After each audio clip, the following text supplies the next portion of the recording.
Assalamualaikum warahmatullahi wabarakatuh. Alhamdulillah wassalatu wassalamu ala Rasulillah wa ala alihi wa sahbihi wa sallama tasliman katsira. Amma ba'd. Alhamdulillah, puji dan syukur tentunya selalu dan senantiasa kita panjatkan kehadirat Allah Jalla wa Az yang telah berfirman, wa in ta'uddu ni'matallahi la tuhsuha innal insana ladzalumun kafar.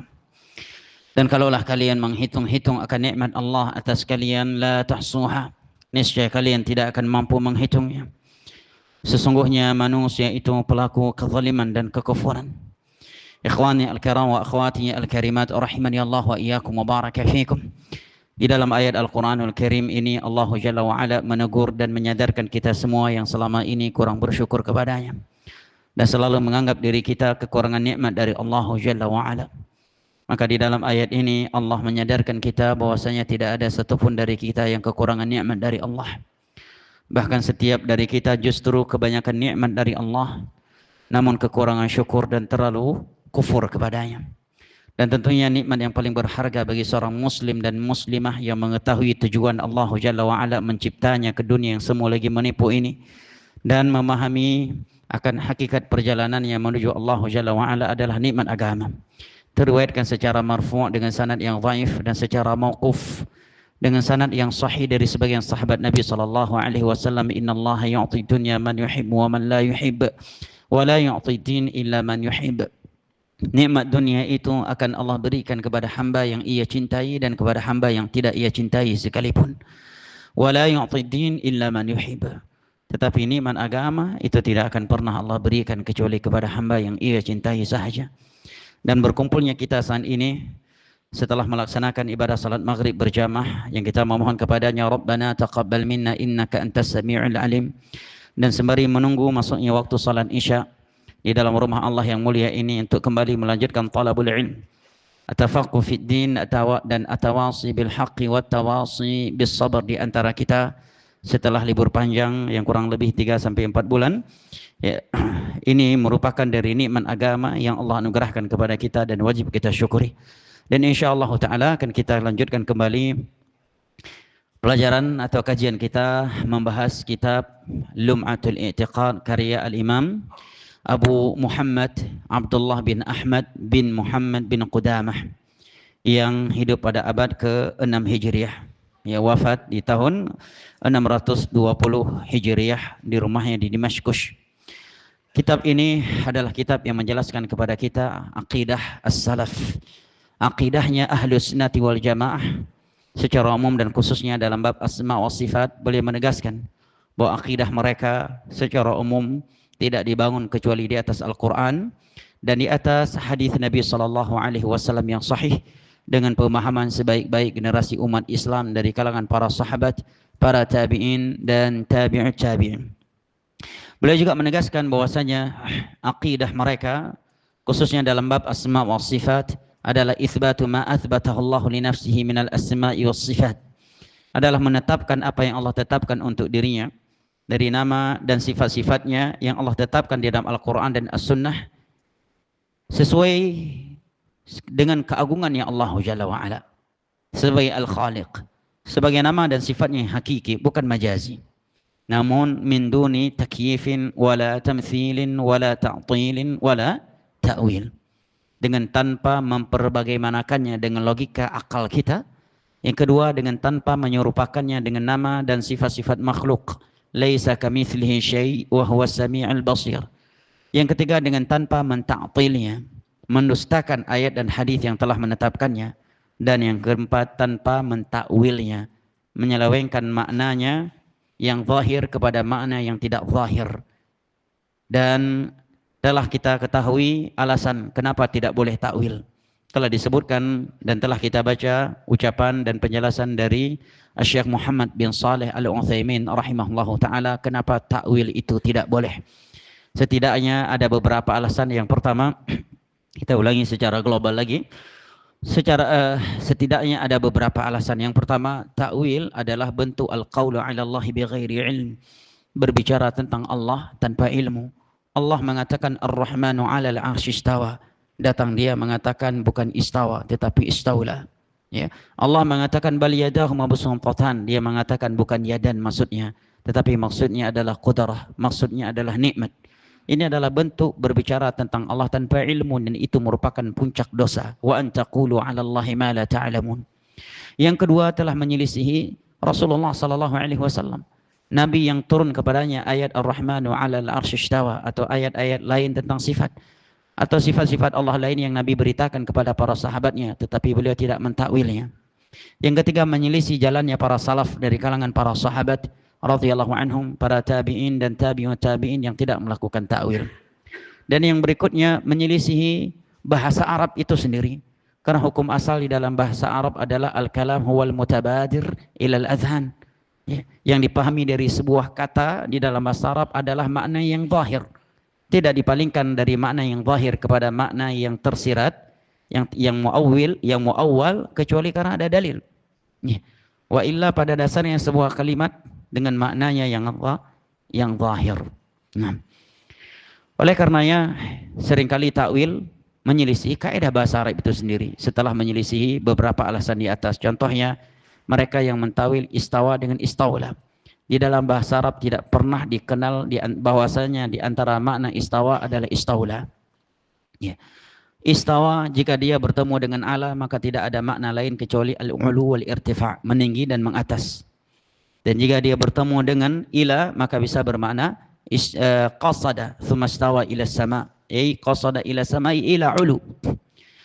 Yang berikutnya, jika dia fi'il mujarrad tanpa bertemu dengan huruf jar, istawa, maka maknanya adalah kamula. Falamma istawa atainahu hukma wa ilma. Tatkala Yusuf atau telah istawa, telah sempurna ya, umurnya, akalnya, maka kami angkat dia sebagai nabi kami. Tidak pernah dikenal di dalam bahasa Arab bahwa di antara makna istawa adalah istaula, baik dia datang dengan muta'addi dengan huruf jar ataukah dia datang sebagai fi'il yang mujarrad. Nah, ikhwani al-karam wa akhwati al-karimat, ini kesimpulan pelajaran yang telah kita baca dari kitab Lum'atul I'tiqad karya Imam Ibnu Qudamah rahimahullahu taala dengan syarah Syekh Muhammad bin Shalih Al-Utsaimin. Baik, aina waqafna min hadha ad-dars ya Syekh? Ma raja'at? Waqafna inda qaul Abi Amr Al-Auza'i, alaika bi athari man salaf wa inna rafadhaka an-nas wa iyyaka wa ara' rajah. Al-an sanaqra kalam Muhammad bin Abdurrahman Al-Adrami. Sah? Naam. Baik, iqra. Ma'ak mikrofon? Ada mic satu lagi? Biar hidup majelisnya. Anta darasta an-nahw, sah? Ay, naam. Taqra insyaallah. Naam. La, iqra al-matan. جزاك الله خير.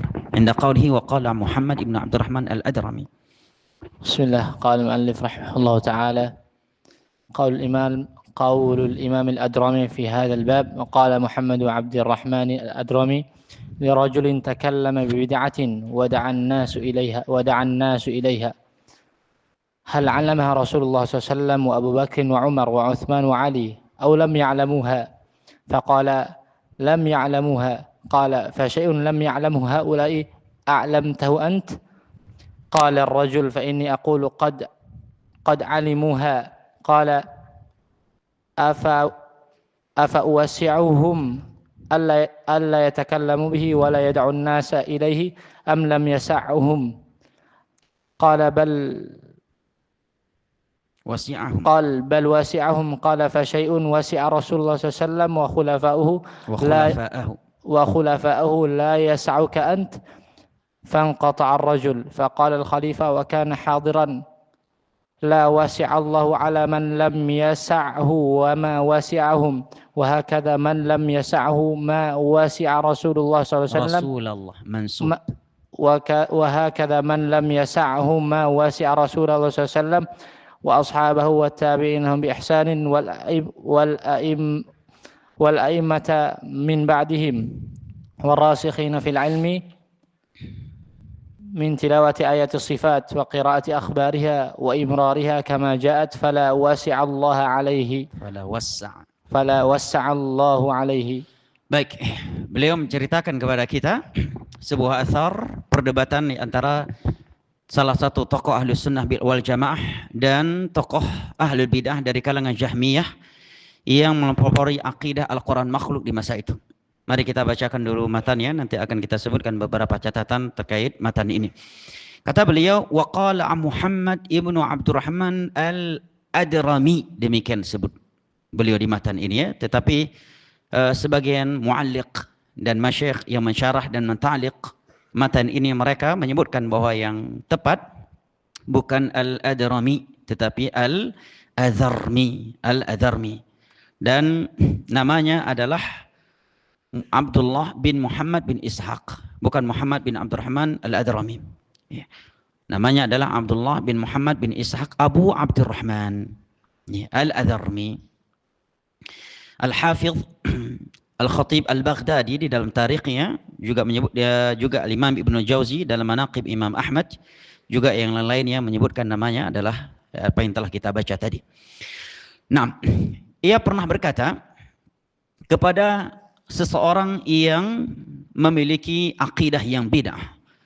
Maksudnya di sini adalah Ibnu Abi Duad bil Hamzah, salah satu tokoh Jahmiyah di masa itu yang berhasil membuat 3 periode pemimpin di masa itu menjadikan akidah Al-Quran makhluk sebagai undang-undang dasar bernegara. Yang karena akidah tersebut banyak para ulama dicambuk, dipenjara, ada yang harus mengucapnya karena terpaksa dan ada yang mati karena penyiksaan.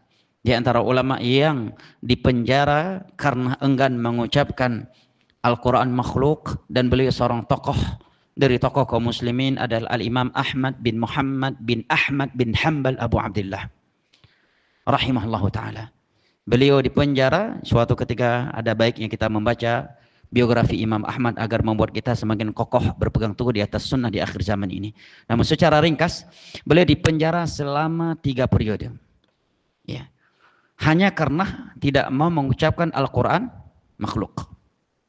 Dan beliau dicambuk oleh penguasa melalui algojonya selama 3 periode, sehingga tidaklah beliau keluar dari penjara setelah datang pemimpin di periode keempat, setelah mengetahui bahwa kebenaran ada pada Imam Ahmad bukan kepada Jahmiyah, kecuali seluruh tulang rusuk beliau sudah patah dan hancur. Ya. Dan yang luar biasa, meskipun kaum muslimin dengan jumlah ribuan mereka hampir setiap hari berada di depan penjara beliau dengan jumlah ribuan, dengan 1 pena dan 1 lembar kertas di tangan mereka menunggu apa perintah dan fatwa Imam Ahmad. Artinya andai kata Imam Ahmad mengatakan memberontak, lawan, maka pemerintah akan menjadi hangus berdebu hari itu. Tapi Imam Ahmad mengatakan, aku tidak ingin menumpahkan darah kalian demi darahku. Lihat, seorang ulama yang bijak. Aku tidak ingin darah kalian ditumpahkan demi diriku. Pulanglah kalian semua. Beliau tidak membenarkan dan tidak membolehkan mereka memberontak dan melengsarkan penguasa yang memenjarakan beliau. Dan ada yang luar biasa dari kisah beliau di penjara, di mana beliau mendapatkan atau mendengar sebuah kalimat yang karena kalimat tersebut beliau semakin semangat dan istiqamah serta termotivasi untuk berpegang teguh di atas sunnah. Di saat beliau sedang dalam kondisi yang seperti itu. Dan yang luar biasa, kalimat yang terdengar oleh beliau tersebut, beliau mendengarnya bukan dari seorang ulama, bukan dari seorang muhaddits, bukan dari seorang murid senior beliau atau gurunya, tetapi justru dari seorang peminum khamar yang sepenjara dengan beliau. Ya, yang sepenjara dengan beliau. Jika anda salah ingat, Abu Khaythamah. Ya, ini orang dipenjara karena suka minum khamar. Maka dia pun berkata kepada Imam Ahmad, wahai Imam Ahmad, aku dipenjara karena meminum khamar dan aku dicambuk karena minum khamar. Sementara engkau dipenjara dan dicambuk karena engkau mempertahankan akidah Islam, akidah kaum muslimin. Maka jangan sampai aku lebih sabar daripada anda. Kata orang ini. Jangan sampai saya lebih sabar daripada antum. Ini bahasanya sangat dalam, jemaah. Dan itu sangat menyentuh, jemaah. Tatkala antum sedang berada di dalam kondisi yang terpuruk, ya, tatkala musuh-musuh dakwah membuli, mencaci maki antum, mempersekusi antum, Justru yang memberikan motivasi kepada antum adalah orang awam yang tidak pernah ngaji kepada antum. Itu luar biasa. Ya, itu luar biasa. Ya, itu sangat menyentuh tentunya dan sangat menancap di dalam kalbu seseorang. Maka Imam Ahmad pun setelah dikeluarkan dan dibebaskan dari penjara, maka beliau sangat memuliakan orang tersebut. Nah, di masa itu ada seorang ahlul bidah yang bernama Ibnu Abi Duat.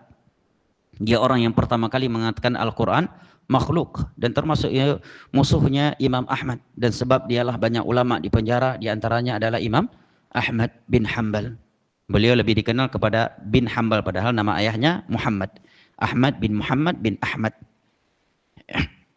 Ahmad bin Muhammad bin Hanbal. Nah, ketika Al-Imam Al-Adharmi, Abdullah bin Muhammad bin Ishaq berdebat dengan Ibnu Abi Duat ini di depan penguasa di masa itu, beliau melemparkan beberapa pertanyaan kepada tokoh Jahmiyah ini. Yang pertama, beliau mengatakan hal alimaha Rasulullah sallallahu alaihi wasallam wa Abu Bakr wa Umar wa Uthman wa Ali aw lam ya'lamuha. Wahai Ibnu Abi Duat, apakah akidah yang kamu seru ini adalah sebuah akidah yang telah diketahui oleh Rasulullah sallallahu alaihi wasallam, Abu Bakar, Umar, Uthman dan Ali, ataukah mereka tidak mengetahuinya? Ini sebuah pertanyaan umum dan menjadi senjata jitu Ahlus Sunnati wal Jamaah untuk setiap ahlul bidah.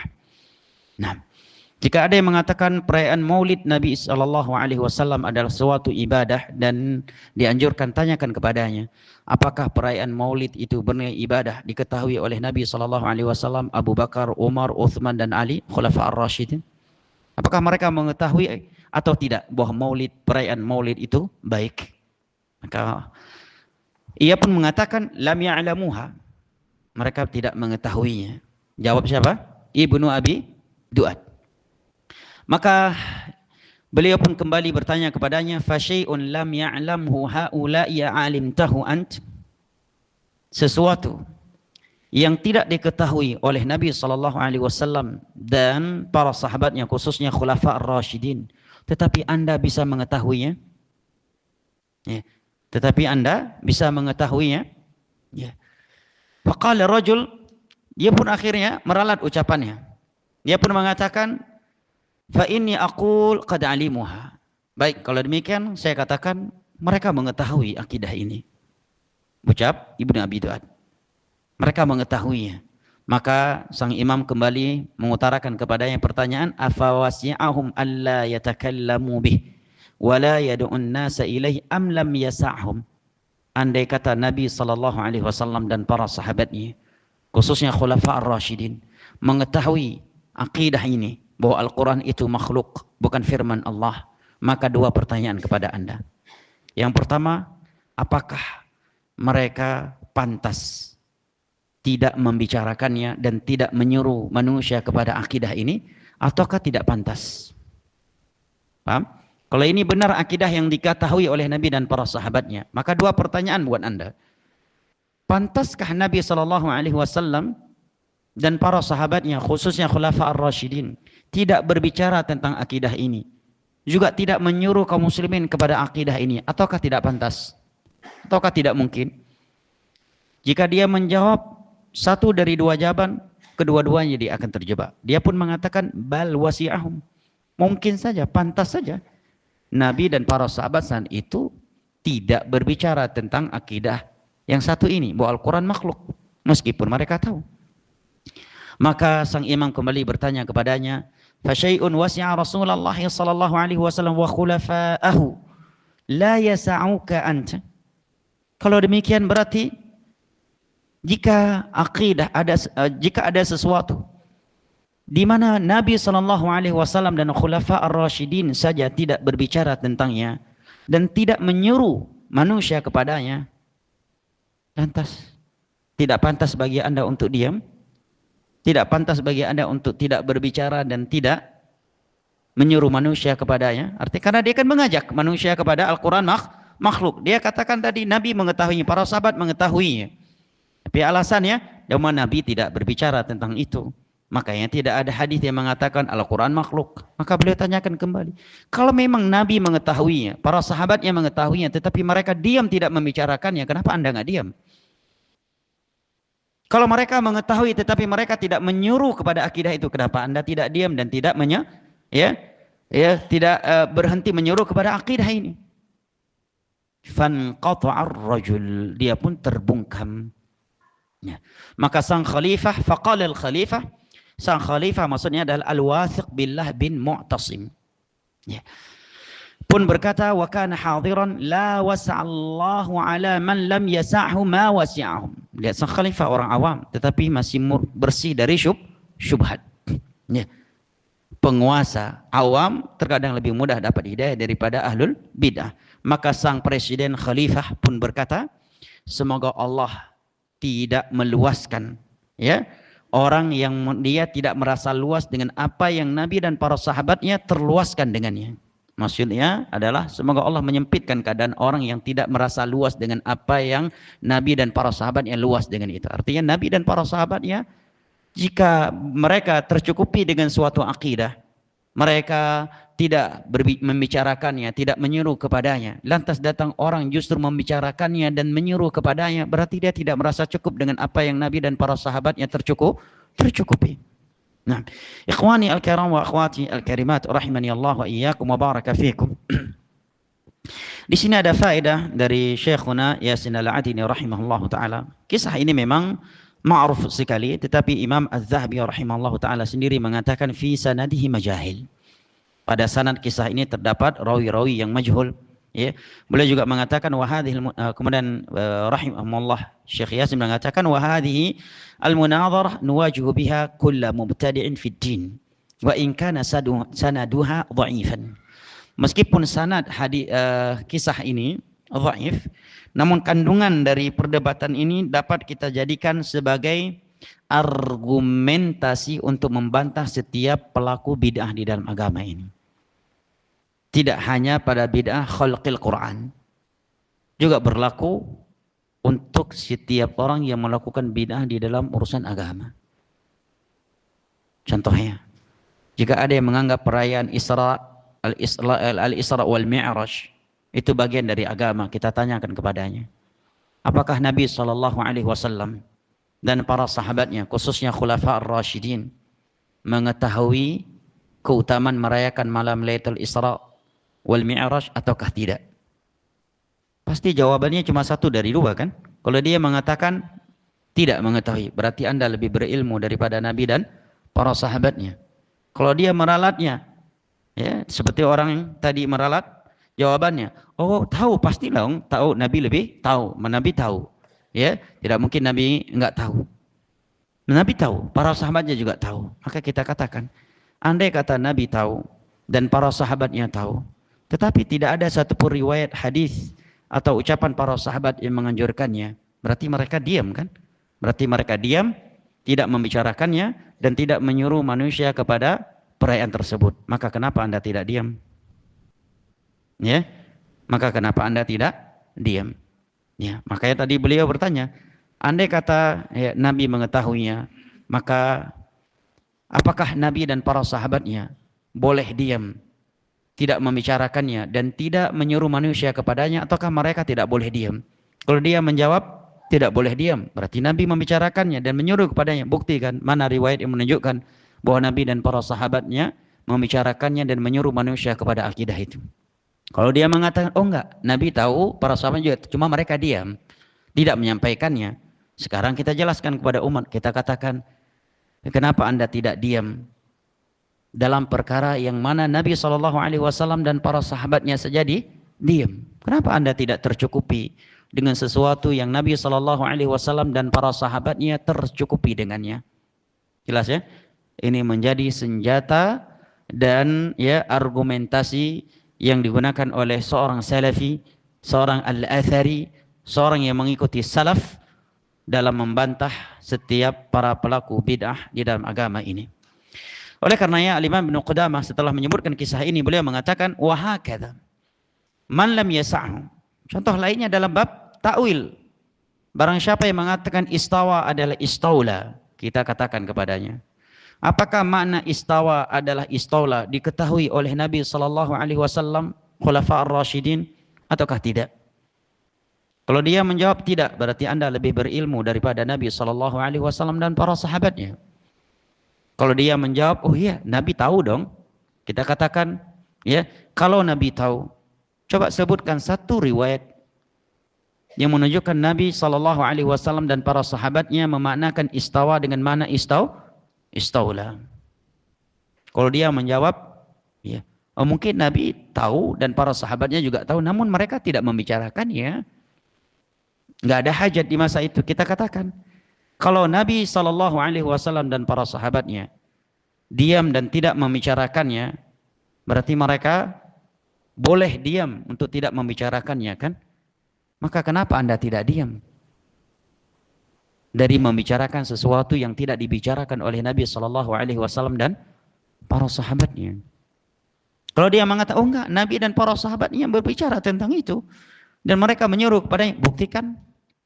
Mana riwayat yang menunjukkan bahwa Nabi sallallahu alaihi wasallam dan para sahabatnya menamakan istawa, memaknakan istawa dengan mana istaula dan seterusnya. Semua bid'ah, baik bid'ah amaliyah ataukah bid'ah al-aqdiyah. Ini senjata utama ahli sunnati wal jamaah dalam membungkam seluruh pelaku bid'ah di dalam agama ini.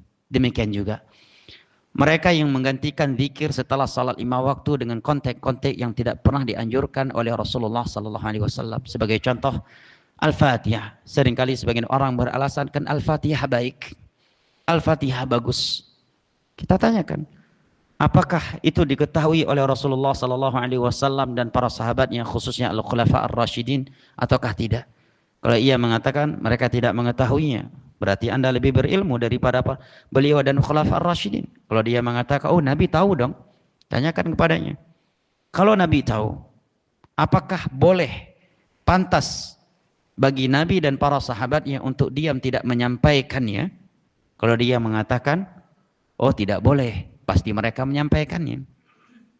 Kita katakan, buktikan riwayat yang menunjukkan Nabi sallallahu alaihi wasallam dan para sahabatnya, baik itu ucapan, perbuatan ataukah takrir dari beliau bahwa Al-Fatihah bagian dari konteks zikir setelah salat 5 waktu.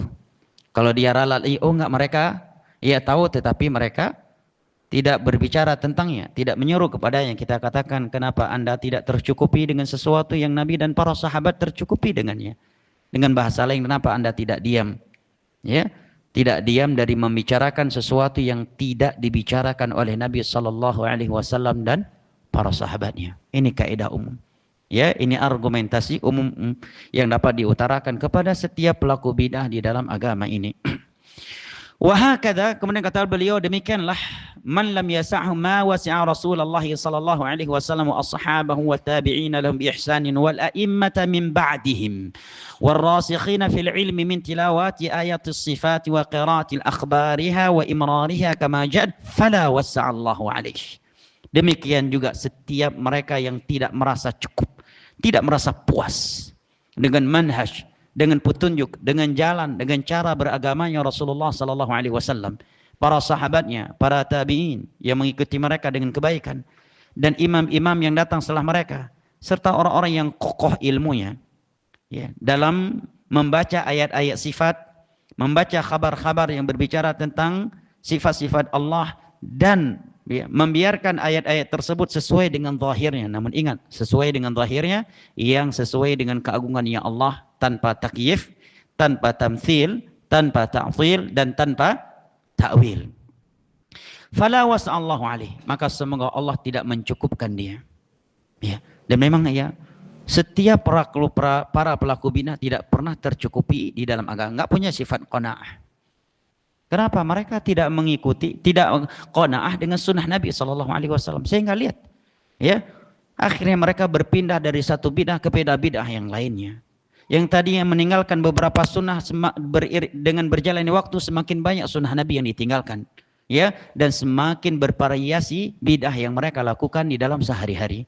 Fala wasa'allahu alaih, karena mereka yang tidak tercukupi dengan apa yang Nabi dan para sahabatnya tercukupi dengannya, maka tidak akan pernah merasa cukup. Oleh karena sifat qanaah yang paling penting adalah qanaah dengan Al-Quran dan As-Sunnah ala fahmi salafil ummah.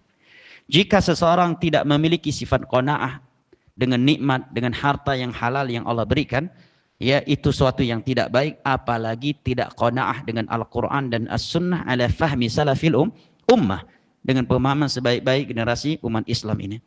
Baik, kita baca syarah dari Syekh Muhammad bin Shalih Al-Utsaimin. Iqra akhi. Laisa indak syarah. Syekh Muhammad bin Shalih Al-Utsaimin ketika mensyarah matan ini, kisah tadi, beliau mengatakan lam attali' ala tarjumatin lil adarmi wa man ma'ah wala a'lamu naw'al bid'atal madhkurah. Kata beliau, aku belum mendapati biografi terhadap seseorang yang bernama Al-Adarmi yang disebutkan oleh Al-Imam Ibnu Qudamah tadi. Dan juga dia tidak mendapati siapa ini maksud orang yang beliau bantah ini. Yang ketiga, saya juga tidak mengetahui bentuk bid'ah yang dia bicarakan saat itu. Ya, tetapi yang namanya wa fawqa kulli dzi ilmin alim. Di atas setiap orang yang berilmu ada yang lebih berilmu, sehingga ilmu itu kembali kepada Allah. Syekhuna Yasin mengatakan, Syekh Utsaimin berkata demikian karena beliau melihat kepada nama yang disebut oleh Ibnu Qudamah tadi. Kalau melihat kepada nama Muhammad bin Abdurrahman Al-Adrami, maka tidak bakal didapati biografi tentang nama orang ini di dalam kitab-kitab biografi. Tetapi jika yang dilihat adalah seorang yang bernama Abdullah bin Muhammad bin Ishaq Abu Abdurrahman Al-Adrami, maka biografi tentangnya didapati di dalam kitab-kitab biografi ulama hadis. Jelas ya? Nah, kemudian Syekh Muhammad bin Shalih Al-Utsaimin mengatakan kepada kita bahwasanya kandungan kisah ini, bantahan Al-Imam Al-Adrami kepada Ibnu Abi Duad ini menjadi senjata utama bagi setiap salafi, ya, as-sunni al-athari, seorang yang mengikuti manhajus salaf di dalam membantah setiap ahlul bid'ah. Siapa yang bisa menyebutkan ulang? Bagaimana cara, apa pertanyaan yang apabila kita utarakan kepada pelaku bid'ah, maka dia akan terbungkam dengan pertanyaan kita tersebut. Siapa yang bisa mengulanginya? Seperti yang ditanyakan oleh Al-Imam Al-Adrami tadi kepada Ibnu Abi Duad. Dengan pertanyaan-pertanyaan tersebut dia terbungkam dan tidak bisa menjawab. Yang pertama, ahsan, apakah Nabi SAW dan para sahabatnya, khususnya Khulafa ar-Rasyidin, mengetahuinya ataukah tidak? Ini berlaku untuk bid'ah amaliyah dan bid'ah aqadiyah. Pertanyaan yang kedua, kalau dia menjawab iya, mereka mengetahui. Mereka tidak mengetahui, ya. Berarti Anda lebih berilmu daripada Nabi SAW dan Khulafa ar-Rasyidin. Kalau dia ralat, oh enggak, mereka mengetahuinya. Hasan, kalau Nabi mengetahuinya, apakah boleh bagi Nabi dan para sahabatnya untuk diam, tidak membicarakannya dan tidak menyuruh manusia kepadanya, ataukah tidak boleh? Kalau dia menjawab tidak boleh, pasti Nabi tidak akan diam membicarakannya. Kita katakan, buktikan mana riwayat yang menunjukkan bahwa Nabi dan para sahabatnya menyuruh kepada bid'ah itu, menganjurkan kita untuk melakukannya. Kalau dia meralatnya dan mengatakan, oh mereka tidak menyuruh kepadanya, mereka memilih diam, walaupun mengetahui itu baik, maka pertanyaan yang terakhir kepadanya apa? Kenapa Anda nggak ikut diam sebagaimana Nabi dan para sahabatnya diam? Jelas ya? Nah, wallahu taala ala. Ini mencakup semua akidah, semua bid'ah, ya, bid'ah amaliyah dan aqadiyah. Dan itu salah satu pertanyaan yang diutarakan oleh Abdullah bin Abbas radhiyallahu anhu, semakna ini maksudnya, ya, kepada kaum Khawarij yang memberontak kepada Utsman dan Ali bin Abi Thalib radhiyallahu anhu masan itu, sehingga membuat 3.000 dari mereka, dalam sebagian riwayat 5.000. Suatu saat akan kita bacakan riwayat kisah itu, ya. Mereka langsung bertaubat dan kembali ke jalan yang benar dan bergabung kepada pemerintah kaum muslimin yang dipimpin oleh Ali bin Abi Thalib saat itu. Abdullah bin Abbas bertanya kepada mereka, apakah di tengah-tengah kalian ada satu dari sahabat Nabi SAW? Mereka pun terdiam. Ya, tidak mampu menjawabnya, karena memang tidak ada satupun sahabat Nabi di barisan kaum Khawarij di masa itu. Ya. Muawiyah sekalipun bukan di barisan mereka. Itu salah satu pertanyaan yang membuat sebagian mereka jadi Ya sadar bahwa mereka berada di atas jalan yang tidak benar. Kalian berada di sebuah jalan yang bertentangan dengan jalannya para sahabat Nabi sallallahu alaihi wasallam. Apakah para sahabat Nabi yang berada di atas kebenaran dan kalian yang berada di atas kebenaran? Mereka yang berada di atas kesesatan dan kalian yang di atas kebenaran, atau sebaliknya? Atau mereka yang berada di atas kebenaran dan kalian yang berada di atas kesesatan? Kalau mereka menjawab, oh iya, kami dong yang benar, ya, mereka yang sesat, jelas dong jawabannya, ya, bertentangan dengan Al-Quran dan As-Sunnah. Pasti mereka nggak berani menjawabnya. Kalau mereka menjawab, oh, para sahabat Nabi lebih benar daripada kami, lalu kenapa kalian tidak kembali kepada jalan mereka? Ya, tidak ada dari mereka yang memberontak kepada Ali, ya. Tidak ada yang menghalalkan, ya, darah Ali, tidak ada yang mencaci maki Ali bin Abi Thalib. Nah. Baik ikhwani al-kiram wa akhwati al-karimat rahimani Allah wa iyyakum wa baraka fikum. Kita lanjutkan berikutnya. Fadhal akhi al-matan. قال رحمه الله: فمما جاءت من آيات الصفات قوله تعالى: ويبقى وجه ربك، وقوله تعالى: بل يداه مبسوطتان، وقوله تعالى إخبارا عن عيسى عليه السلام أنه قال: تعلم ما في نفسي ولا أعلم ما في نفسك، وقوله Ahsan. Setelah beliau menyebutkan kaidah-kaidah umum tentang aqidatus salaf dan khususnya dalam bab asma wa sifat adalah menetapkan apa yang Allah tetapkan untuk dirinya dari nama dan sifat-sifat di dalam Al-Quran dan hadis yang sahih, kita yakini itu sebagai sifat yang hakiki. Ini bedanya. Kalau ahlul bidah mengatakan iya kita tetapkan, tapi majazi kata mereka. Kita katakan hakiki, tetapi ingat hakiki sesuai dengan keagungannya Allah sebagai Al-Khaliq yang tidak boleh diperbagaimanakan dengan logika, tidak boleh diserupakan dengan hakikat sifat makhluk, laisa kamitslihi syai', tidak boleh dita'til, ditolak dan tidak boleh ditakwil. Ya. Kemudian beliau juga menegaskan bahwa dalam bab akidah jangan melangkahi para salaf. Berhentilah Anda di mana mereka para salaf berhenti. Jangan mendahului dan jangan melangkahi mereka. Maka beliau pun mulai masuk kepada satu persatu dari sifat-sifat yang ada sebagai contoh bahwa sifat-sifat tersebut harus ditetapkan sebagai sifat Allah yang hakiki sesuai dengan keagungannya sebagai Al-Khaliq tanpa takyif, tamthil, ta'til dan ta'wil. Maka beliau menyebutkan famimma ja'at min ayatis sifat qaulullah ta'ala wa yabqa wajhu rabbika dzil jalali wal ikram. Termasuk dari ayat-ayat sifat yang wajib kita tetapkan sebagai sifat Allah yang hakiki, bukan majazi, namun sesuai dengan keagungannya Allah sebagai Al-Khaliq, tanpa takyif, tanpa tamthil, tanpa ta'til dan tanpa ta'wil adalah sifat wajah. Allah berfirman, wa yabqa wajhu rabbik. Wa yabqa wajhu rabbik. Di sini tidak boleh ditakwil. Tidak boleh ditakwil. Dan jika ada yang mentakwilnya bahwa ini maksud dengan wajah di sini adalah pahala, maka kita jawab dengan jawaban umum yang telah diterangkan di awal kitab ini oleh syarah awal kitab ini oleh Syekh Utsaimin tentang tidak bolehnya takwil. Yang pertama apa? Kalau dia mengatakan wajah di sini adalah pahala, maka kita jawab dengan apa? Anda telah berbicara tentang Allah tanpa ilmu. Mana dalil dari Al-Quran yang mengatakan ini maksud wajah di situ adalah pahala?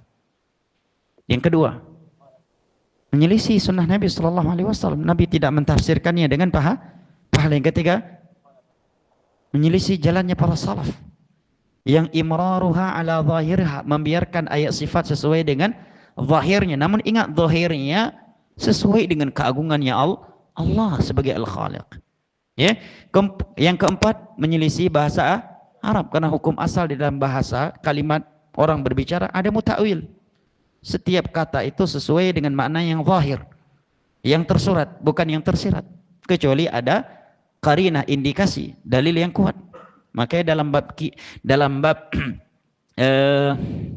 majaz sekalipun, majaz itu tidak boleh ya langsung lari ke majaz. Hukum asalnya pada al-kalam al-haqiqah, bukan majaz. Ya, hukum asal pada sebuah kalam adalah haqiqah. Kapan boleh dikatakan majaz? Jika ada dalil qarinah. Mereka namakan qarinah. Ya. Sebagai contoh misalkan orang Arab mengatakan ra'aitu asadan yakhtubu 'alal mimbar. Aku melihat seekor singa berkhutbah Jumat di atas mimbar. Yang dimaksud seorang khatib yang luar biasa. Nah, ini boleh ditakwil, maksud di situ bukan singa, tetapi seorang khatib singa podium. Memang ada qarinahnya. Qarinahnya apa? Gak mungkin dong singa bisa khutbah Jumat. Itu kan qarinahnya. Walaupun sebagian ulama tetap membantah, itu bukan majaz. Itu salah satu metode orang Arab ya mengungkapkan keberanian. Ya. Seseorang mereka menamakan orang yang berani seperti seekor singa. Tetap nggak dinamakan majaz karena penamaan majaz itu datangnya di abad setelah 3 generasi yang mulia. Anggaplah kita terima majaz, tetapi di situ ada qarinah. Sekarang apa qarinah Anda? Dalil Anda apa? Untuk mengatakan harus ditakwil ini nggak boleh ditetapkan. Pasti ujung-ujungnya apa? Supaya kita tidak menyerupakan Allah dengan makhluk. Kan begitu ujung-ujungnya. Itu dalilnya. Karena kalau kita katakan Allah memiliki sifat wajah, tanpa takwil berarti kita akan menyerupakan Allah dengan makhluknya. Kita katakan kenapa harus takwil? Karena zahirnya menyerupakan sifat makhluk. Makanya kita katakan dari awal kita katakan ala ma yaliqu bi jalalih. Sesuai dengan kemuliaan Allah, bukan sesuai dengan sifat makhluk. Min duni takyif, tanpa diperbagaimanakan dengan logika. Karena Anda ketika mendengar kalimat wajah langsung yang terbayang oleh Anda adalah wajah makhluk. Ya.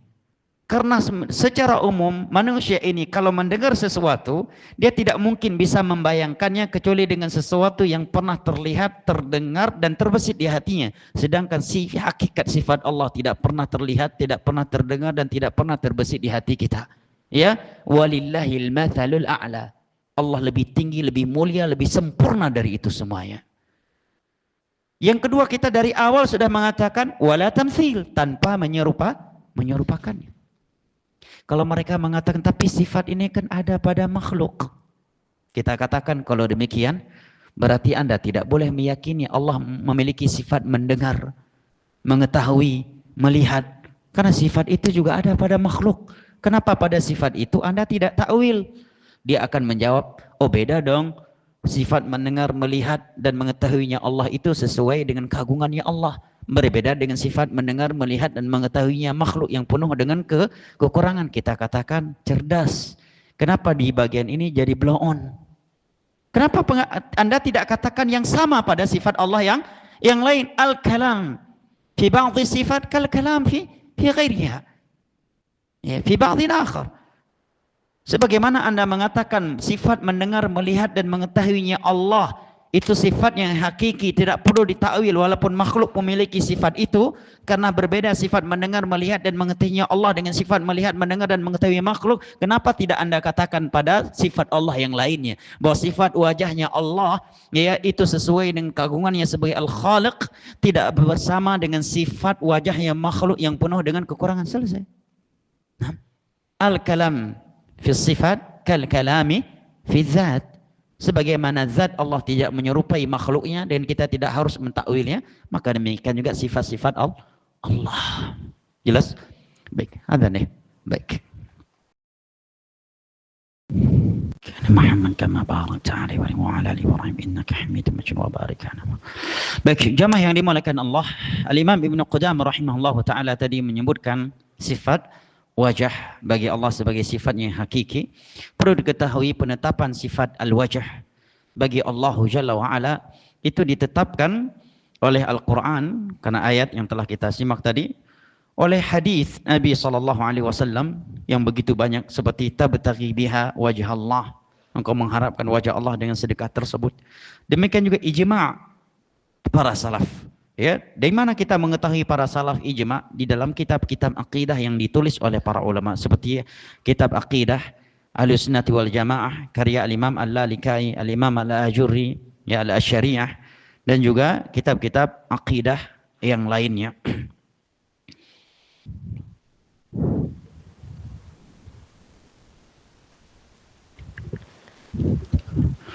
Kemudian ahlul batil mereka mentakwilnya ya, dengan makna pahala ataukah dengan yang lainnya. Maka telah kita sebutkan bantahan tadi ya, beberapa bantahan yang itu merupakan bantahan umum kepada setiap ahli takwil. Bantahan khususnya kita katakan kalau wajah di situ ya, disebut dimaknakan dengan makna pahala, maka akan terjadi pengulangan. Contohnya hadis Nabi mengatakan, innaka lan tunfiqa nafaqatan tabtaghi biha wajh Allah illa ujirta 'alaiha. Sesungguhnya tidaklah engkau menginfakkan sebuah infak mengharapkan wajah Allah. Kalau diterjemahkan pahalanya Allah, kemudian Nabi setelah itu mengatakan kecuali kamu mendapatkan pahalanya. Berarti ada pengulangan kalimat pahala sebanyak 2 kali. Dan hukum asal di dalam bahasa Arab ada mutikrar, illa ujirta alaih, illa ujirta alaiha. Berarti ada pengulangan kalimat thawab. Nah, kemudian juga dibantah dengan kaidah yang telah disebutkan oleh Syekh Muhammad bin Shalih Al-Utsaimin tadi. Kemudian di sini ada beberapa faedah jamaah yang dimuliakan Allah.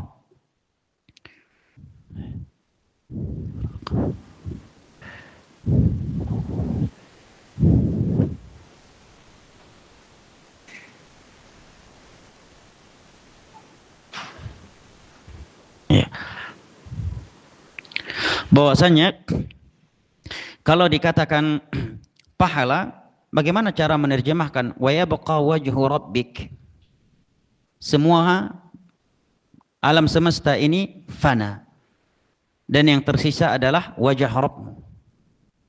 Bagaimana diterjemahkan? Yang tersisa hanyalah pahala Rabbmu. Ya. Yang tersisa adalah pahala. Balasan yang Allah berikan, apakah itu berbentuk nikmat di dunia ataukah nikmat di akhirat, secara umum itu makhluk bukan? Ya, kita melakukan suatu kebaikan, maka Allah pun membalas dengan Allah berikan kesehatan kalau untuk di dunia. Di akhirat nanti Allah balas dengan syurga. Syurga itu makhluk bukan? Ya, atau kalau di dunia Allah berikan kita nikmat kesehatan, ketenangan jiwa dan sebagainya, ya, kemudahan untuk beribadah, perbuatan yang baik, itu makhluk bukan? Berarti bagaimana mau diterjemahkan wajah dengan pahala? Nah, maka bantahan-bantahan tadi itu merupakan kaidah umum ya, dalam membantah orang yang mentakwil setiap nama dan sifat-sifat Allah, dan secara khusus tadi telah kita sebutkan bahwa kalau diterjemahkan wajah di situ adalah pahala, maka terjadi pengurangan. Yang kedua, kalau diterjemahkan wajah, bagaimana menerjemahkan wa yabqa wajhu rabbik dzul jalali wal ikram. Nah, tentunya jamaah yang dimuliakan Allah, di sini para ulama ingatkan ketika Allah mengatakan wa yabqa wajhu rabbik, bukan berarti sifat dzatiyah Allah lainnya tidak baqa, tidak abadi, tetapi ini maksud bahwa Allah al-muttasif bil wajh, ya. Kata beliau, falaisal murad anna alladhi yabqa wajhuhu faqat wa sa'iru dzatihi tamut, wa hadha mithlu qawli ta'ala fatahriru raqabah fa inna wujud ar-raqabah yalzam wujud dzatiha wa nafsiha. Jelas ya? Bahwasanya penyebutan wa yabqa yang abadi adalah wajah Rabbmu bukan berarti sifat dzatiyah Allah lainnya, tangan dan lainnya tidak abadi, akan mati. Ini seperti firman Allah, fatahriru raqabah, merdekakanlah raqabah. Raqabah artinya apa? Leher. Tetapi disebutkan raqabah, disebutkannya leher menunjukkan adanya zat dan adanya nyawa. Nah, artinya Allah Maha Abadi yang bersifat wajah, dan Allah Maha Abadi ya wajah seluruh zatnya dan seluruh sifatnya, yang diantara sifatnya adalah wajah. Nah, baik, ikhwani al-kiram wa akhwati al-karimat rahimani Allah wa iyyakum wa baraka fikum. Kita bacakan pertanyaan yang masuk. Di sini ada pertanyaan. Yang pertama saya jawab yang kedua dulu ya. Assalamualaikum warahmatullahi wabarakatuh. Waalaikumsalam warahmatullahi wabarakatuh. Ustadz, bagaimana sikap kita ketika kita ingin mengingatkan atau menasihati teman karena Allah, namun malah dianggap menyerang atau hasad oleh orang lain? Padahal ranyahnya hati setiap orang hanyalah Allah yang mengetahuinya. Yang pertama, ada ucapan sebagian ulama salaf, ana lupa. Beliau mengatakan, ma nasahtu ahadan illa dhahaba yabhathu an uyubi, atau kama qala. Tidaklah aku menasihati seseorang kecuali dia akan mencari kesalahan-kesalahanku. Itu sifatnya manusia. Sesosok dan sekali berulama salaf saja berkata demikian, curhat seperti itu. Tidaklah aku menasihati seseorang pada di masa itu. Ya, ini ucapan ulama tabi'in, ana lupa namanya. Ya, kecuali dia akan mencari-cari kesalahanku. Apalagi SDM zaman sekarang, dan yang menasihati pun kita, bukan ulama salaf. Sekali berulama salafnya diperlakukan oleh sebagian manusia seperti itu di masa itu. Apalagi yang menasihati bukan ulama salaf, kita pelaku dosa, dan yang dinasihati pun bukan manusia di masa salaf, di masa akhir zaman. Itu memang konsekuensi.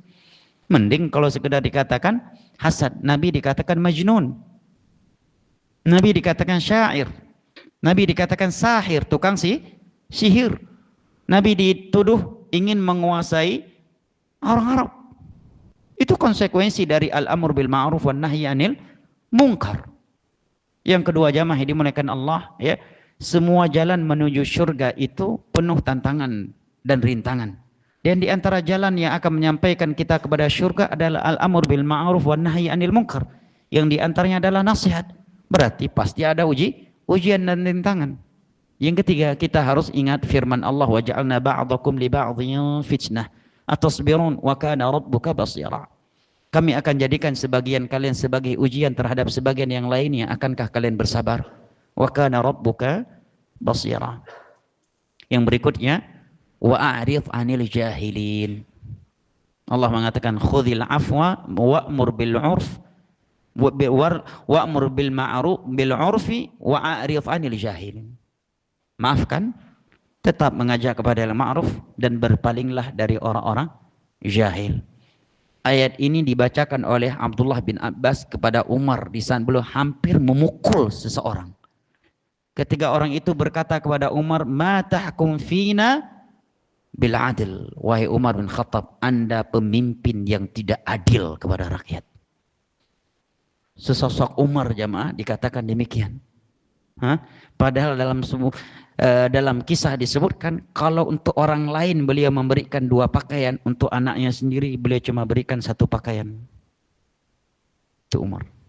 Ya, didatangi oleh seorang rakyat, orang awam di masa Umar, hari ini mungkin menjadi ulama karismatik, kualitas iman dan ilmunya, ya kan? Ya. Maka Umar hampir memukulnya. Maka Abdullah bin Abbas yang hadir langsung mengingatkan beliau dengan ayat ini. Maafkan, tetap ajak kepada ma'ruf, dan berpalinglah dari orang-orang jahil. Jangan kita habiskan energi kita dengan orang-orang yang seperti itu. Dan yang terakhir, ada baiknya juga kita melakukan introspeksi diri, ya. Wallahu taala alam bisawwal, ilmu indallah. Ya, manusia ini jamaah, ya. Apa kata Ikrimah? Ada ucapan bagus untuk kita tulis dari Ikrimah, seorang ulama tabi'in, murid seniornya Abdullah bin Abbas radhiyallahu anhuma, al-mufassir. Beliau mengatakan, ridwan nasi ghayatul la tudrak.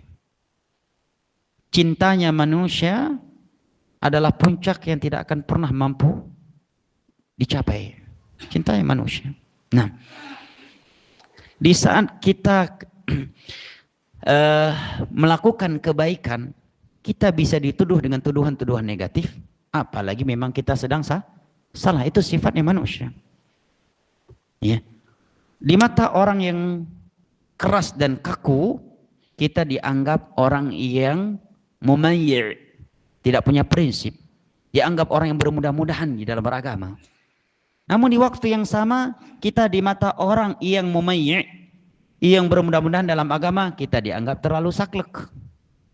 Nah, maka ridhun nas ghayatun la tudrak. Cintanya manusia adalah puncak yang tidak akan dapat diraih. Oleh karena Imam Ibnu Qayyim setelah menukilkan ucapan ini, kata beliau, fatruk ma la yudrak lima yudrak. Sebelumnya beliau mengatakan, sementara cintanya Allah sesuatu yang bisa diraih, maka tinggalkan sesuatu yang tidak mungkin bisa kita raih, yaitu cintanya manusia. demi sesuatu yang bisa kita raih, yaitu cintanya Allah Jalla wa'ala. Dimanapun antum berada jamaah. Ya. Karena ujian itu kalau kita baru-baru ngaji, ujian itu terkadang dari eksternal. Namun kalau antum sudah lama ngaji, tinggal di lingkungan yang banyak Ahlussunnah, justru ujian itu datangnya dari dalam. Nah, ketika Nabi dan para sahabatnya di Mekah, ujian datang dari eksternal. Ingat ya, dari eksternal. Namun begitu Nabi pindah ke Madinah, Islam sudah kuat, para sahabat sudah banyak, justru ujian datang dari dalam. Di dalam Masjid Nabawi tersebar berita bahwa seluruh istri Nabi telah diceraikan oleh Rasulullah SAW. Itu tersebar bukan di pasar, di dalam Masjid Nabawi. Sehingga Umar radhiyallahu anhu langsung mendatangi, mengetok pintu rumah Rasulullah, mengatakan, "Atallaqta nisa'ak?" Wahai Rasulullah, benarkah Anda telah menceraikan seluruh istrimu? Dan ingat, Umar bertanya demikian pantas. Yang pertama, karena salah satu dari istri Nabi adalah putri beliau, Hafsah. Yang kedua, Nabi adalah utusan Allah. Ucapan, perbuatan, dan takrir beliau menjadi sumber hukum untuk agama ini. Maka penting kaum muslimin untuk mengetahuinya. Tapi kalau antum dengar berita di sebuah lingkungan dan antum di lingkungan yang sama, Ustadz Fulan telah menceraikan istri, jangan antum praktekkan apa yang dipraktekkan. Langsung antum ketok pintu rumah Ustadz, benar nggak Anda dapat berita antum cerai, antum poligami lagi? Ini namanya GU kalau bahasa dulu. Gila urusan orang lain. Bahasa zaman sekarang kepo namanya itu. Ya. Dan Nabi mengatakan, min husni islamil mar'i tarku ma la ya'ni. Bukti bagusnya Islam seseorang adalah meninggalkan sesuatu yang tidak bermanfaat. Di mana datang tuduhan bahwa Nabi Aisyah berzina, itu bayangkan, itu sangat menyakitkan bagi hati Nabi SAW. Istri tercintanya dituduh berzina dengan sahabat yang menyaksikan perang Badar, yang Nabi katakan tidak pernah masuk ke dalam rumahku kecuali bersamaku, Safwan bin Mu'attal. Siapa? Di mana itu terjadi? Di Madinah, bukan di Amerika. Di Madinah, di tanah suci Madinah, itu berita tersebar. Walaupun yang menciptakan awalnya adalah Abdullah bin Ibn Abi Salul, tokohnya munafik. Tetapi qaddarallah wa ma syaa fa'al. Segelintir sahabat ikut termakan dan ikut menyebarluaskannya, namun dengan lisan mereka, tidak dengan hati mereka. Wa taquluna bi alsinatikum ma laysa fi qulubikum, karena terpengaruh dengan majelis. Di antaranya siapa? Sepupunya Abu Bakar sendiri, yang bernama Mistah, putra dari bibinya Abu Bakar, ikut menyebarkan berita itu. Maka Allah katakan tadi, waja'alna ba'dakum li ba'dhin fitnah atasbirun wa kana rabbuka basira. Kami akan jadikan sebagian kalian sebagai ujian terhadap sebagian yang lainnya. Dan Rabbmu, apakah kalian akan bersabar? Dan Rabbmu Maha melihat. Namun yakinlah jamaah, sekurang-kurangnya, seburuk-buruknya, dan seberat-beratnya ujian dari akhlak orang yang kita berada di sebuah lingkungan yang penuh dengan tauhid dan sunnah, majelis ilmu agama, demi Allah itu lebih baik daripada antum meninggalkan lingkungan tersebut sehingga kesulitan sholat di sebuah masjid yang sesuai dengan sunnah, jauh dari majelis ilmu agama, dan penuh dengan kesyirikan, kebid'ahan atau kemaksiatan. Ya. Wallahu ta'ala a'lam bishawab, ilmu indallah.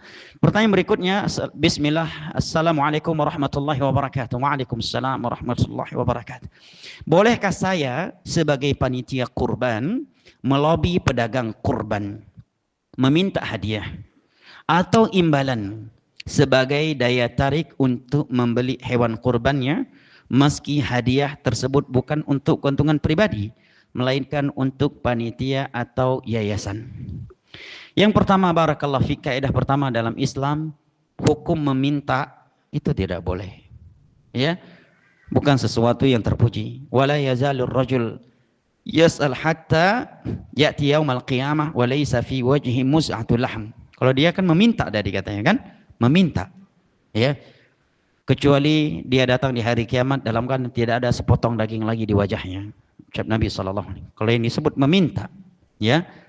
Yang kedua, perlu diketahui bahwa panitia kurban di sini harus dilihat posisi mereka. Kalau dia membuka jasa menerima titipan kurban, berarti dia wakil. Ya, orang yang diamanahkan, ya, ma'alal muhsinina min sabil. Ya. Dia orang yang diamanahkan. Maka yang namanya wakil, dia tidak boleh melakukan tasarruf, interaksi terhadap apa yang diamanahkan oleh orang yang mewakilinya kecuali dengan persetujuannya. Apakah itu keuntungan ataukah selainnya. Contohnya di masa Nabi ada seseorang diperintahkan oleh Nabi untuk transaksi jual beli kambing. 1 ekor kambing. Ini orang cerdas, ya.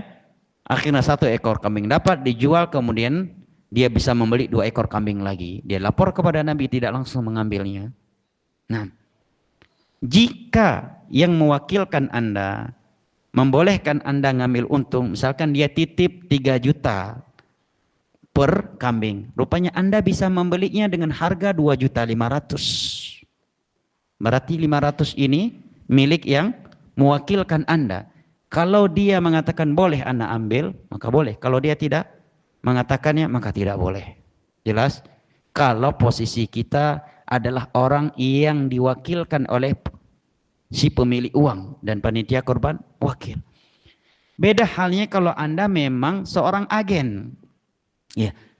Anda tidak membeli di bawah harga yang diamanahkan kepada Anda, tetapi memang setiap penjual kambing telah mengatakan ma'ruf secara uruf, ya.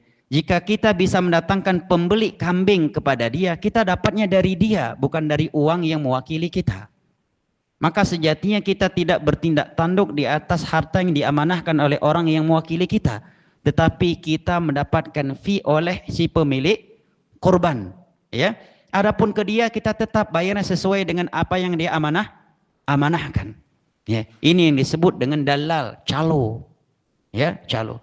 Oleh karenanya, solusi terbaik agar ini tidak terjadi, ketika Anda menerima kurban, sebutkan nominal atau uang yang dibutuhkan untuk operasional.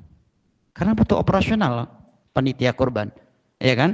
Untuk antar jemput ya hewan kurban, mengantarkan daging atau memberikan mukafaah kepada panitia, makanya sebutkan bahwa 1 ekor kambing sekian. Ya. Kemudian tambahkan 100.000 untuk operasional. Kemudian kalau Anda bisa beli di bawah 3 juta, Anda harus kembalikan itu. Kalau susah banget Ustadz dari awal buat akad, estimasi harga maksimum 3 juta. Sampaikan. Kalau ke panitia mendapatkan kambing di bawah 3 juta, apakah Bapak izinkan ini uang untuk para panitia? Maka boleh. Kalau dia mengatakan boleh. Karena hukum asal pada harta seorang muslim, la yahillu malu muslimin illa bitibatin min nafsih. Tidak halal pemberian harta seorang muslim kecuali dengan tusan dari jiwanya.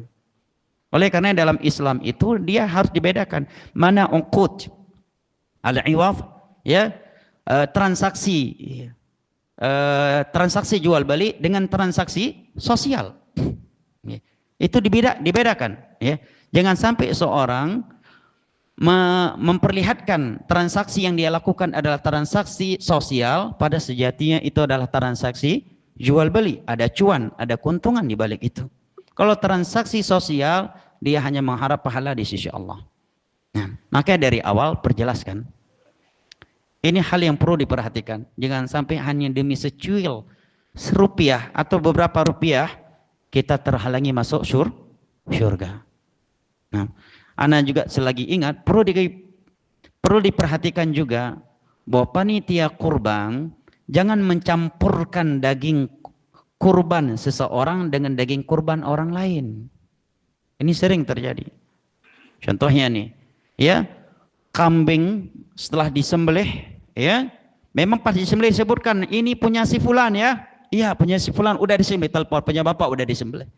Kemudian setelah itu dikulitin, dicincang-cincang, disatukan semuanya. Akhirnya orang lain bisa jadi ketika saya misalkan udah memberikan kambing atau ekor kambing ke masjid ini, akhirnya pas saya makan bisa jadi punya orang lain yang saya makan, bukan kambing saya. Sedangkan yang diperintahkan adalah dari daging kambing milik kita, ya. Dan bisa jadi daging kambing saya lebih bagus dagingnya atau lebih buruk daripada kambing yang lain.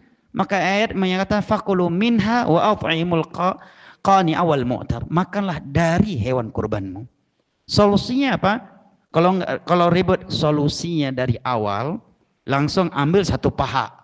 yang akan diberikan kepada pemilik kurbannya. Yang sisanya kan untuk dibagi-bagikan. Kalau itu kan tidak mengapa, memang sedekah dia untuk dibagi-bagikan kepada kaum muslim. Ribet. Makanya tidak ada ya anjuran kurban itu harus melalui panitia di dalam Islam.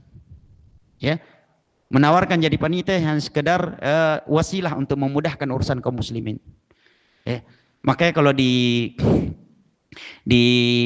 Yaman kita lihat Salafi rata-rata kurban itu ya kurban di rumah dia. Ada yang malam langsung motong, panggil keluarga besarnya sambil makan sate dan sebagainya. Ya. Nah kalau antum sudah menawarkan diri sebagai panitia, berarti anda menawarkan diri pada akad sosial. Jangan beralasan nanti saya capek. Dari awal jangan calonkan diri sebagai panitia. Capek banget, jangan buka pintu jadi panitia kurban. Kalau nggak mau capek. Ya, maka dari awal buat akad yang jelas. Ya, bilang ini satu kambing estimasinya 3 juta, tapi Pak bisa jadi nanti ketika kami beli mungkin lebih mahal 100-200, maka panitia akan menanggung berarti. Atau hubungi lagi beliau, nggak cukup. Bagaimana kalau nanti uang Bapak lebih Pak? Rupanya kami mendapatkan dengan harga yang di bawah 3 juta. Bagaimana uang ini?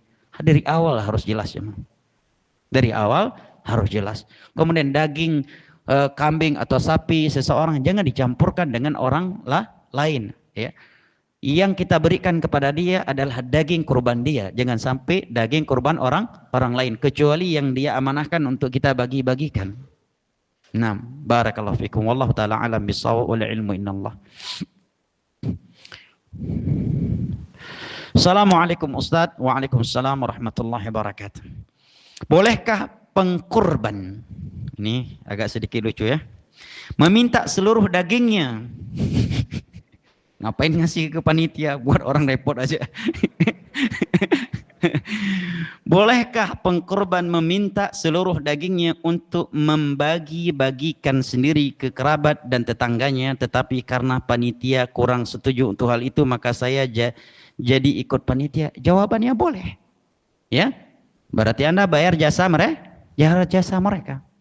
Bahkan dalam bab fikih dibahas, bolehkah seseorang berkurban dan tidak memberikannya kepada orang lain sama sekali, untuk dia sendiri dan keluarganya. Jelas? Para bagian ulama mengatakan boleh, sah kurbannya, karena memberikan kepada yang lain hukumnya sunnah muakkadah. Ya, ada yang mengatakan wajib.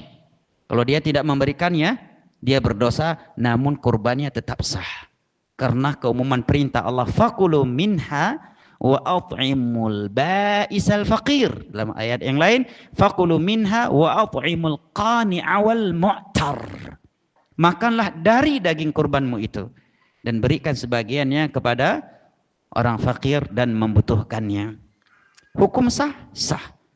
Namun sebagian ulama mengatakan dia berdosa karena tidak menjalankan perintah Allah untuk memberikannya kepada orang yang membutuhkannya. Wal aslu fil amri lil wujub. Hukum asal pada perintah dari Al-Quran dan Sunnah bermakna wajib. Sebagian ulama mengatakan itu mimbab sunnah, bukan wajib.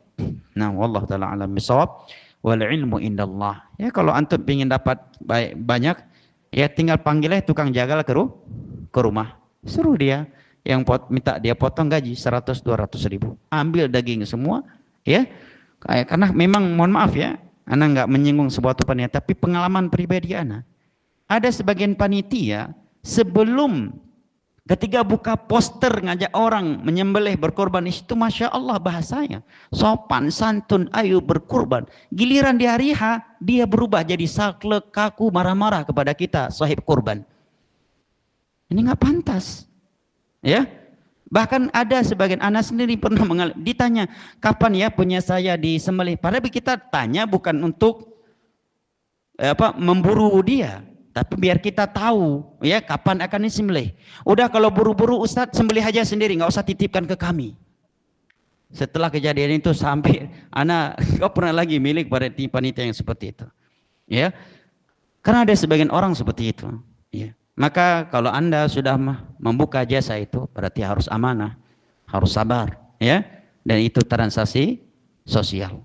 Wallahu a'lam bishawab wal ilmu indallah. Kalau Anda ingin mengambil untung, dari awal kasih tahu, Pak, harga kambing estimasinya 3 juta. Tapi kalau kami dapat di bawah 3 juta, apakah sisa uangnya boleh untuk kami panitia, Pak? Ya, buat di poster. Malu Ustadz. Memang muslim harus punya sifat malu. Al-haya la ya'ti illa bi khair. Sifat malu tidak mendatangkan kecuali kebaikan. Masih banyak salah kaprah dalam kepanitiaan kurban oleh sebagian salafiyin. Ini kritikan untuk diri kita sendiri. Kita nggak boleh anti kritik. Kita tidak maksum. Yang maksum cuma Rasulullah sallallahu alaihi wasallam. Yang maksum adalah manhajus salaf. Adapun individu salafiyin ya tidak ada yang maksum. Ya, ada yang bisa berpotensi jatuh ke dalam berbagai pelanggaran agama. Nah, wallahu ta'ala alam bisawab wal ilmu. Maka solusi buat beliau ini, jangan berikan ke panitia yang seperti itu. Anda sembelih di rumah aja. Panggil aja tukang jagal, bayar. Memang iya aja. Terkadang kita butuh banyak kan. Karena sebagai panitia kita cuma dikasih 1 tumpuk. Ya, cuma 2-3 kilo. Untuk di rumah aja nggak cukup. Ya, lebih baik ente nyembelih sendiri di rumah. Panggil tukang jagal. Atau titipkan kepada penjualnya. Nanti di hari H antum datang nyembelih. Minta tukang jagal atau penjual yang mengkulitinya, yang nyincang-nyincangnya, kemudian berikan uang jasa dia. Wallahu ta'ala a'lam bis-shawab wal ilmu indallah. Ya, yang terakhir jamaah, bagi panitia tidak boleh menentukan pemilik kurban cuma dapat sekian, tidak boleh lebih kecuali dengan ridho di pemilik kurban, karena itu kurban punya pemiliknya, bukan punya panitia. Ingat itu. Ya. Dari awal Anda harus buat peraturan. Pemilik kurban hanya dapat sepersekian.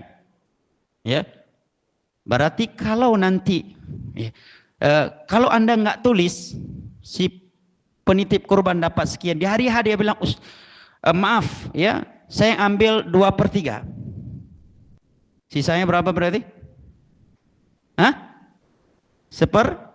Sepertiga untuk panitia. Anda nggak boleh larang, karena emang itu daging dia juga udah ngasih uang operasional. Iya. Karena dia berhak ngomong gitu. Kenapa? Daging dia. Punya dia. Berhak dia. Nah, makanya dari awal buat aturan. Yang menitip kurban ke kami, kalau dia yang nitip 1 ekor kambing, kami cuma berikan kepada dia 1 paha kambing, tidak akan lebih. Jadi orang bisa milih, nggak jadilah ke panitia itu. Ya, jangan pas hari H baru Anda buat aturan. Yang berhak buat aturan berapa untuk panitia, itu bukan panitia. Pemilik kurbannya, itu bukan punya panitia. Itu pemilik sahib kurban. Nah, makanya dari awal tulis aturan mainnya, biar nggak ribut. Nah, kadang sebagian sahib kurban jadi ya kaget dia, di hari kok dapat segini. Ya, nyanyi dia, nelpon ustaz sana ustaz sini. Minta fatwa. Ya, ini enggak boleh jamaah. Ingat, la yahillu malu muslimin illa bi thibati nafsi. Tidak halal pemberian harta seorang muslim kecuali dengan ketulusan. Sapi dititipkan ke thariqul huda, berarti yang berhak ngatur ya berapa kilo boleh diambil oleh panitia thariqul huda dari 1 ekor sapi pun, itu sesuai dengan yang diizinkan oleh pemilik sapi itu. Ya, makanya dari awal buat aturannya. Yang nitip 1 ekor sapi, untuk pemilik sapinya cuma dapat 2 kilo daging. Selainnya untuk dibagi-bagikan kepada kaum muslim. Buat dari awal aturannya. Barakallahu fikum. Jadi jangan kira mudah, bisa sesukanya. Ya, barakallahu fikum. Wallahu ta'ala alam bisawab. Kiranya ini yang dapat kita kaji pada kesempatan kali ini. Lebih dan kurangnya namun maaf. Jika jawaban kami ada yang keliru dan kurang tepat, mohon kami diingatkan dan silahkan dibantah, dan mohon kami diingatkan kembali. Wallahu ta'ala alam bisawab. Subhanakallahumma bihamdik, asyhadu an la ilaha illa anta, astaghfiruka wa atubu ilaik. Wassalamualaikum warahmatullahi wabarakatuh.